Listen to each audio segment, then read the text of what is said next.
The crane didn't just fall, it was made to fall. Then Crane 3 began swinging wildly over Pier 9 before sunrise. Everyone on that dock knew one thing. This wasn't an accident. Morning fog rolled heavy over the port of Savannah, thick and suffocating. On the dock, a container-stamped Vale maritime shipping lay cracked open like a broken egg. Steel cables weren't snapped. View was sliced clean through. Daniel Vales stared at the wreckage as workers scrambled around him, their shouts lost in the wind. Caleb Turner, the operations chief, barked orders. Kill the south grid. Lock down the perimeter. Just then, a sleek black sedan pulled up. Marcus Vale, Daniel's brother, stepped out, his suit immaculate, his expression as composed as ever. He took in the scene with a cold, appraising eye. This wasn't weather, he said, his voice cutting through the chaos. Inside the ruptured container, amidst the legitimate cargo, were high-end electronics, not listed on any manifest. Daniel's voice dropped to a tense whisper. Tell me this isn't ours. Marcus didn't hesitate. Everything on my dock is ours. Caleb hurried over, his face grim. Security cameras. When dark at 2:17 a.m., manual override. Whoever did this knew our system inside and out. Marcus scanned the harbor, his mind already piecing it together. Kane Tunnel, he said quietly, almost to himself. High up on the bluff overlooking the port, the Grand Vale estate stood silent and watchful. On the balcony, Catherine Vale observed the flashing emergency lights below, too. Beside her stood Harrison Vale, the patriarch of the dynasty, his face a stony mask. And behind them lingered their granddaughter, Carrie, watching the chaos unfold with wide, unsettled eyes. She looked up at her grandfather. Grandfather. Are we in trouble? Harrison didn't answer. He didn't need to. Because in Savannah, reputation was everything. And right now, theirs was cracking.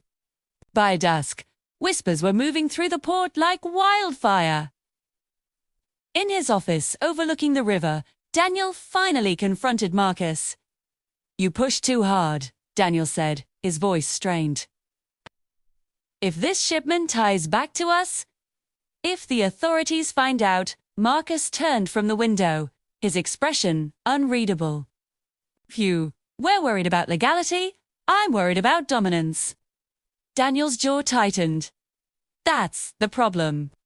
Meanwhile, Caleb Turner wasn't satisfied. He climbed into Crane 3's operator cab, the air still smelling of ozone and salt. Something felt wrong. He ran his hand along the control panel and found it.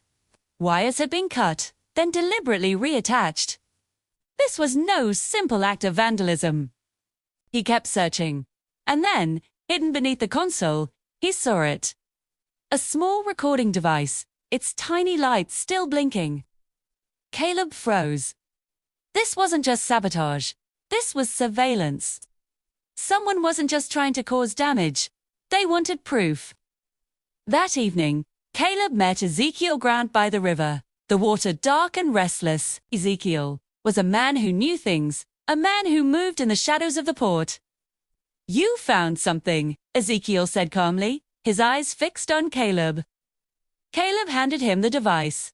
Who benefits from this going public? He asked. Ezekiel didn't hesitate. Someone who wants Marcus embarrassed. Not destroyed. Caleb's eyes narrowed. The answer felt right, but it only led to more questions.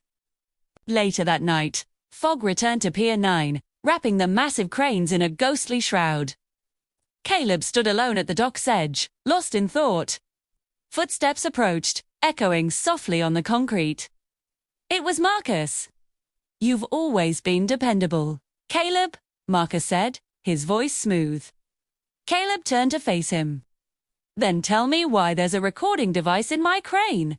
Marcus didn't deny it. He didn't even flinch. Sometimes, he replied coolly, you have to stress the structure to see which beams fail. Caleb stared at him in disbelief. You risked lives. For what? A game! No, Marcus corrected, his voice like ice. I tested loyalty. Just then, the wind shifted.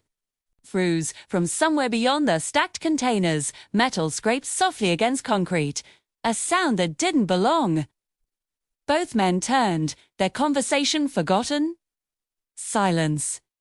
Then headlights flickered briefly in the distance, a pair of eyes in the fog, before disappearing beyond the port gates.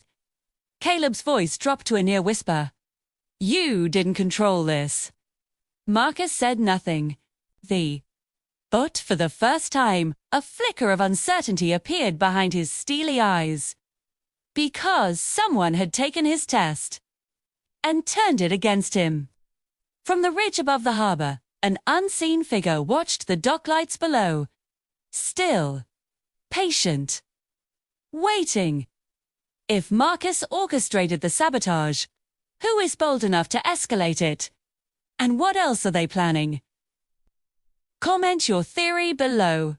Subscribe to the channel and ring that notification bell so you daren't miss the next chapter of Savannah Tides. Because in Savannah, power isn't taken in daylight. It moves in the fog.